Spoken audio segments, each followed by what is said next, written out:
Welcome to this presentation, Beyond Sight, Beyond Barriers, Teaching the Sighted to See. My name is Katrin Terton. I am a qualified art therapist and am currently completing a master's degree in counseling. I am also a practicing contemporary artist and have created a multisensory art exhibition titled Beyond Sight, which has toured within Australia. Through this project, I have met Geoffrey. Hello, and I'm Geoff Munck. I'm blind from birth, a forensic accountant by trade, and an art lover with a frustration and a passion for overcoming the problem. I would like to talk a bit about what led me to create this particular exhibition. My work generally has a tactile quality, as I like to use organic materials such as driftwood, shells, wool, beeswax and feathers, and also handmade paper and man-made found objects. Using senses other than vision is an important aspect of my work, as I like to feel, smell and literally listen to the materials during the process of creation. That inspired me to create works which would make these aspects accessible for the audience. While I realized that adding elements of touch, sound and scent would make it possible for people with no or low vision to engage with my artwork in various ways, it is important to know that I did not intend to create artwork specifically for audience members who are vision impaired. The aim was to create a meaningful and multifaceted experience through the use of different senses and interaction with the works for the widest audience possible, regardless of their abilities. However, thinking about how blind individuals might engage with the artworks brought me in contact with Geoffrey and other vision-impaired community members who highlighted important aspects of exhibition curation, for example, navigation of space. Geoffrey also introduced me to the concept of using the power of language to enable a visually remote person to conceptualize and comprehend visual art. This was then added as an additional layer to the exhibition and has not only opened my eyes, but also many others in teaching the sighted how to see so much more. Therefore, this exhibition invites sighted audience members into the rich world of vision-impaired individuals, just as much as it invites people with low or no vision into the world of visual arts.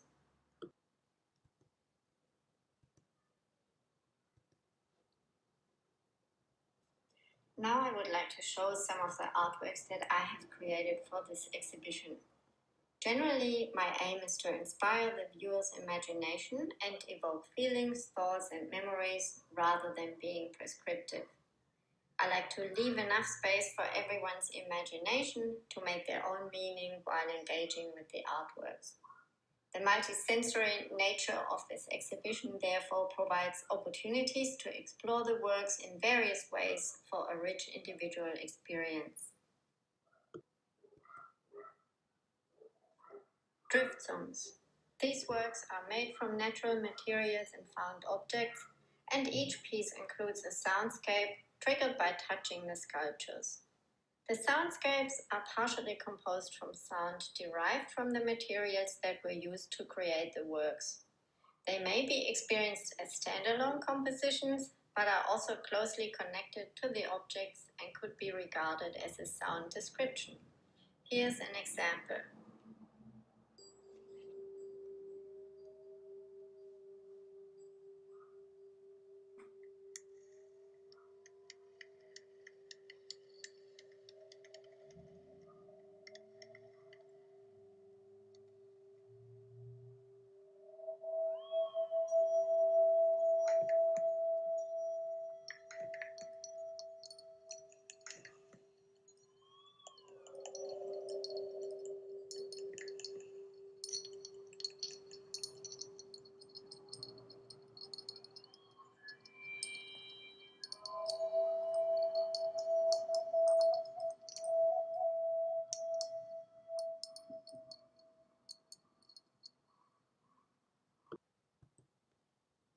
Offerings. 7 lightweight vessels made of paper are resting on plinths with a tactile surface.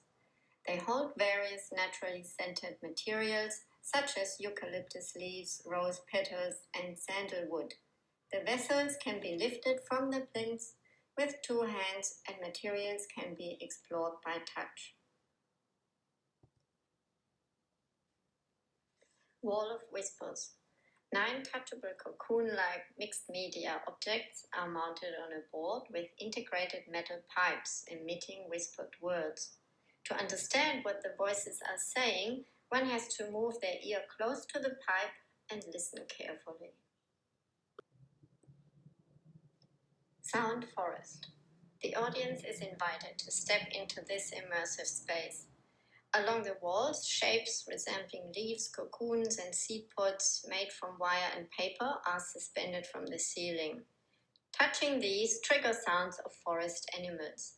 A poem presented with contrasting raised letters on canvas completes the work. Rearranging the mind.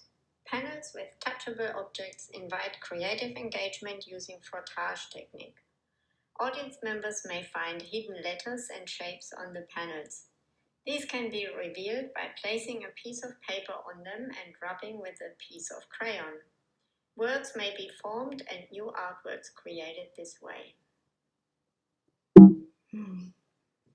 Voices beyond sight. This installation includes a hidden touchable object, a low vision simulation on screen, and voices of 3 individuals living with blindness, providing audience members with a glimpse of their world. By reducing visual aspects, this work helps to focus on sound and touch. Trust.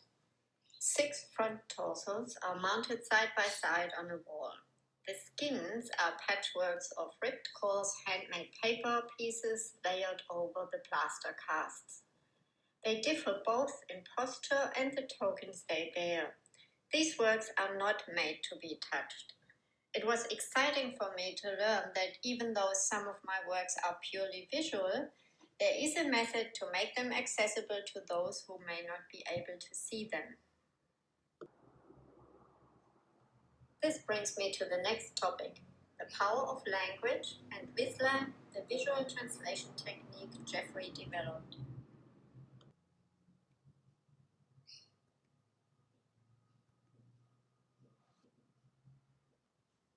Oliver Sacks states, the power of language to stimulate visual imagination allows all of us, even the congenitally blind, to see with another person's eyes. What is Vislan, you might wonder?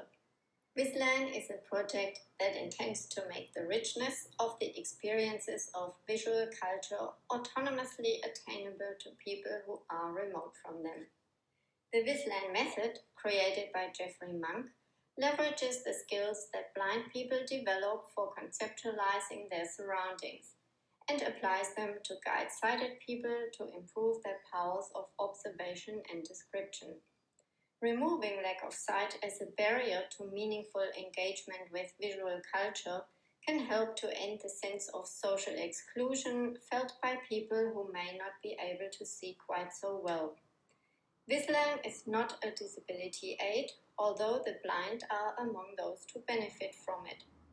Rather, it is an innovative approach to community communication that is informed by the lived experience of blindness, with game-changing benefits for the sighted and visually remote alike. How does Vislan work? Questions posed by a visually remote individual lead a dialogue in which a sighted person's replies reveal visible phenomena. Through this process of visual translation, not only can the visually remote person generate a more complete conceptualization, but the sighted must slow down and really see what they are looking at. Vislan's specific question and answer format seeks to improve on tactile and audio description techniques that suffer from brevity, unidirectional communication, and inadvertent censorship. Unfortunately, such processes are costly to produce and can cause valuable information to be omitted, denying the audience the dignity of exploring and reaching their own conclusions. The Visland technique affords vision-impaired individuals comparable experiences to that of the sighted audience. This averts the tendency to single out the visually remote for limited engagement with sample content.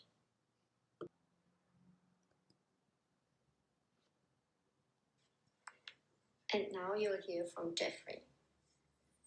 Thanks, Katrin. First, I'd like to talk about why I have set about developing the Visland concept. I have been blind since birth, and I have also been a lover of art of all kinds for my adult life. Unfortunately, my experience of art galleries and the visual world has been one in which, with the best of intentions, I have always been asked to accept the word of other people as to the explanations of what they see. Now, this may seem quite reasonable. However, most blind people are somewhat fed up with being told what to think about experiences.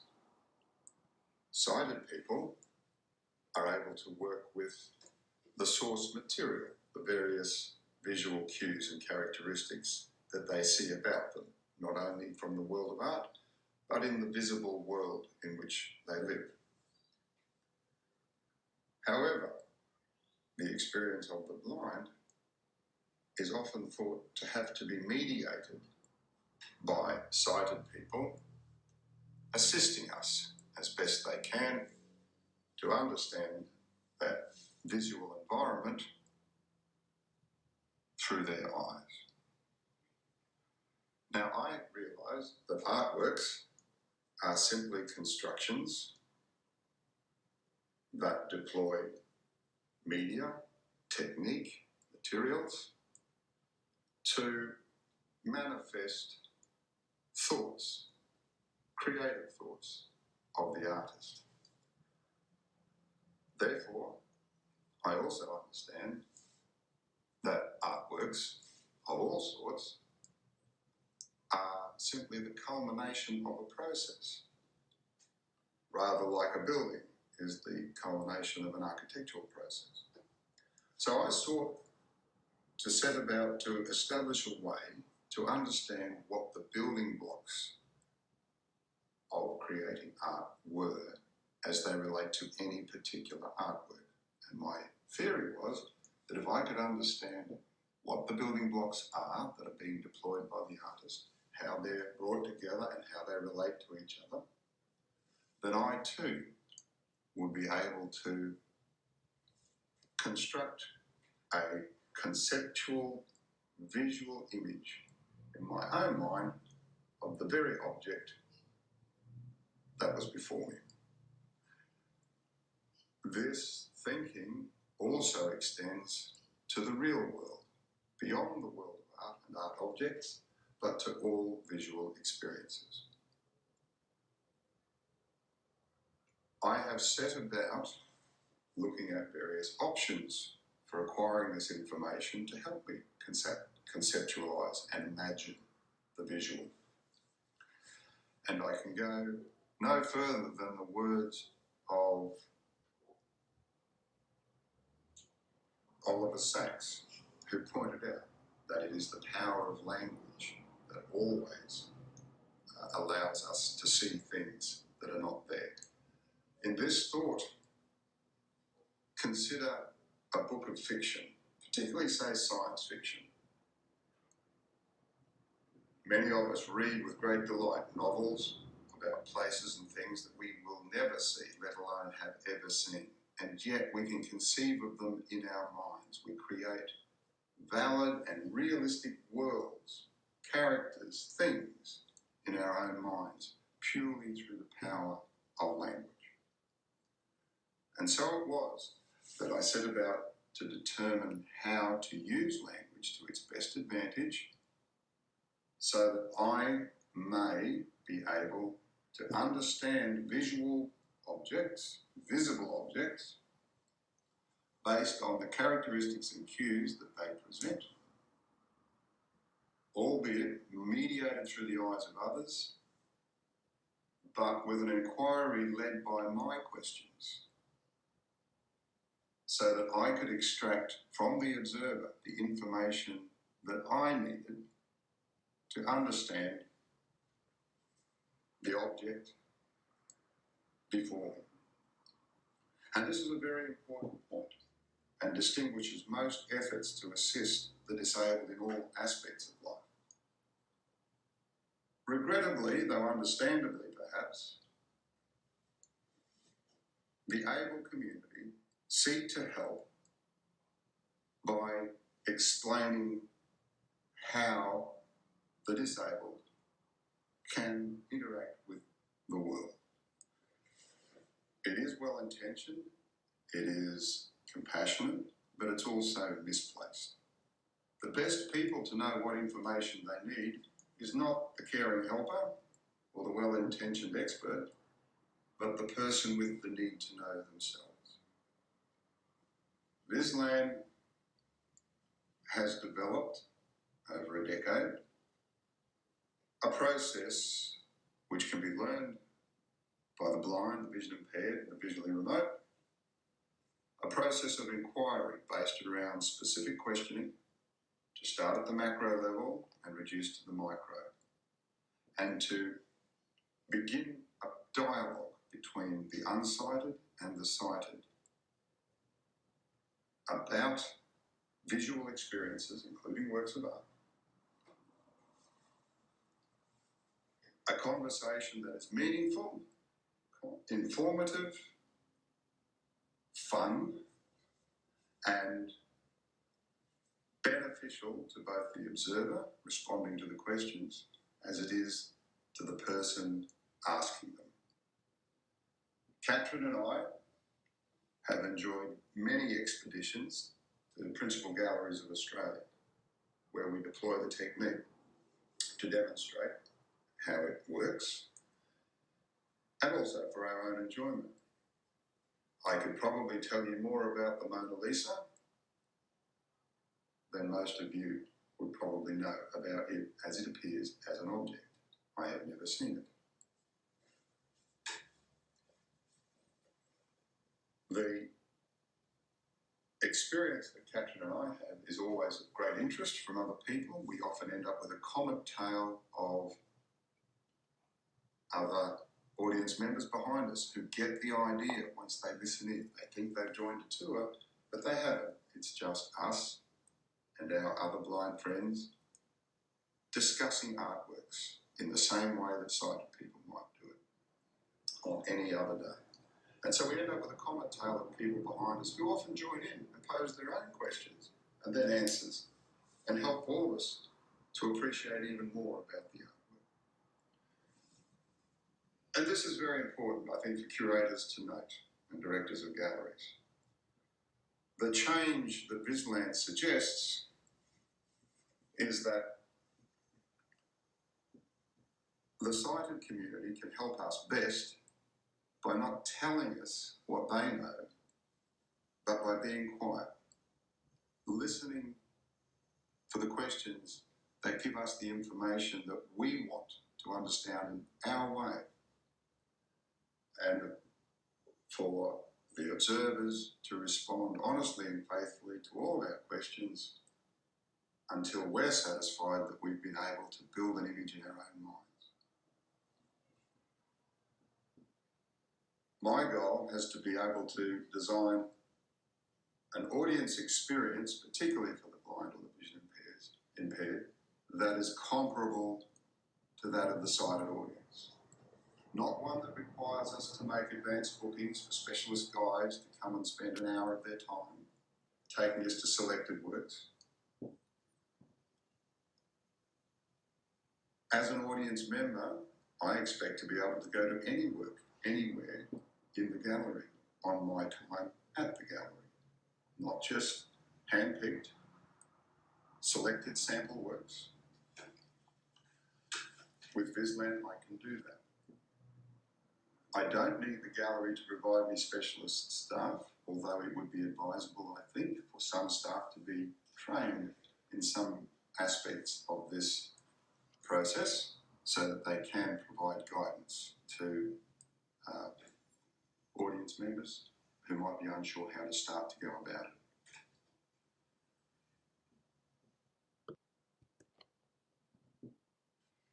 Questions like those on the screen now, which relate to the torsos exhibit in Katrin's recent tour, allow for the sighted and the unsighted audience to understand how a work is being what it appears to be, and not just what it is appearing to be. The how allows the unsighted audience member to begin to construct their own imaginings about the artwork. And this is important because, as you will all understand, no two people see any visual experience the same way.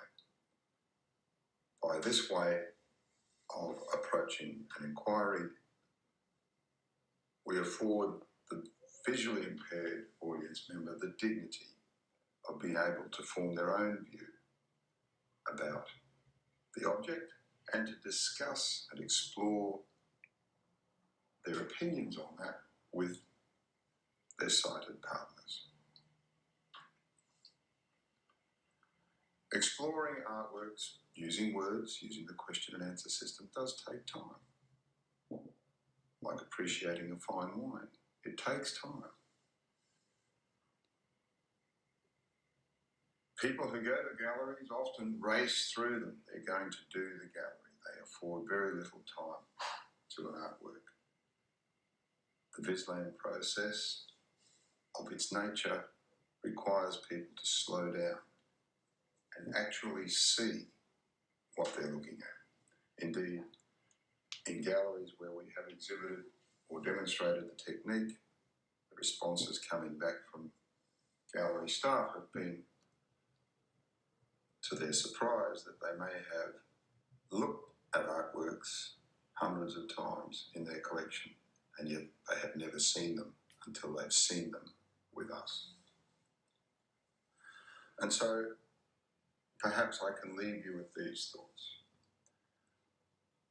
The blind, the vision impaired, have every opportunity to appreciate art in much the same way as the sighted, provided they have given the time and the consideration to explore the artworks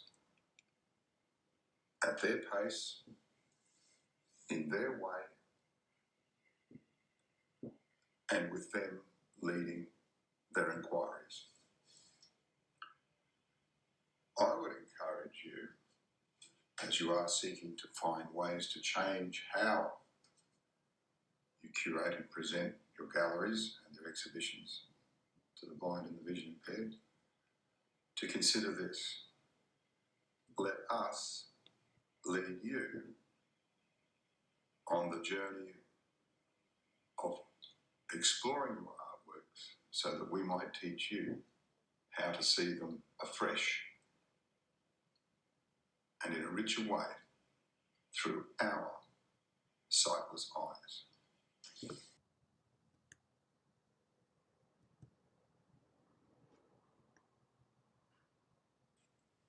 To complement the exhibition, we developed several workshops.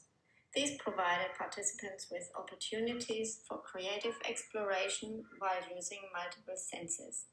For example, sculpting without sight, drawing to music, and so-called blind contour drawing. This involves either drawing the object as it is felt in the hand or by looking only at the object while drawing and not at the paper. This is a great way to practice seeing and observing, as all too often we draw or describe what we think we are seeing without looking closely. The workshops also include verbal exploration of an artwork using the Vislan method. Another exercise involves what we call a reverse Vislan experience, where participants are invited to draw an object based on a Vislan description without any visual cues and without knowing what the object is. This can be a real eye-opener for sighted participants as they realize how much they usually rely on visual conceptualization. Based on workshop and exhibition experiences, many have commented, "I will never look at the world the same way again." Sighted participants appreciated gaining insight into different ways of perception and conceptualization, and the opportunity to focus on senses other than vision. Vision-impaired participants valued the encouragement to lead a conversation to acquire the information they need to comprehend the visual world. As the works were not created for a specific audience, the Beyond Sight exhibition and the workshops have brought people of all abilities together and enriched mutual understanding. Vision-impaired exhibition visitors had the opportunity to use senses available to them to explore the artworks, and sighted audience members were encouraged to slow down, to touch and listen. All benefited from embracing the Vislan technique to explore purely visual artworks together through a verbal inquiry. This inspired insightful dialogues led by the non-sighted viewer, resulting in a deeper understanding of artworks for both the sighted and the non-sighted viewer. While I will continue to create multisensory artworks, I am also delighted to know that any visual work can be accessible to people who can't see them, and that this can be achieved without the use of expensive technology. Thank you very much for your interest in this project. We hope it will inspire new ways of seeing, being, and communicating. For inquiries or more information, please see details below.